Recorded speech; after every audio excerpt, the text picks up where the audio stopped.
Nung nagtuturo ako ng mga high school, nare-rape ako lagi doon. Mga buisit kasi mga classic, ay mga co-teacher ko malalandi din eh. Madami yan. Mga manyaka sa mga ano na high school eh. Ayo. Kasi nakakainis itong mga co-teacher ko na kunyari, meron mga boy scout, ganun. Ay, ayoko sumasama sa gano'n, sasabihin ng principal namin. Isama niyo si sir. Sabi niya, naku, ayaw po niya kayo mag-assign. Tapos, sabihin ng mga ano, naku, ayoko nga. Nung naisama na nila ako, ano ng boy scout, patenten, naghahasaan na tuloy ako. Ako naman ang narrate, gusto ko naman ang narrate ako, kaya lang nakakabuisit kasi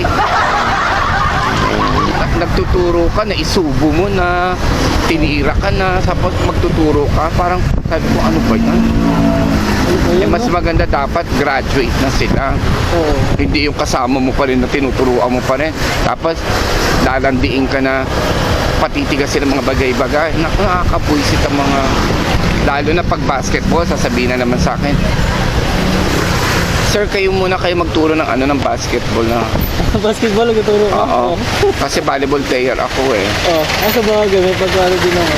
Pero hindi ako nag-shooting and all, magko-coaching ka lang naman.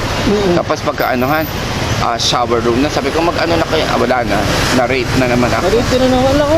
Lagi ka na mamulis ka. Alam mo yung mga taga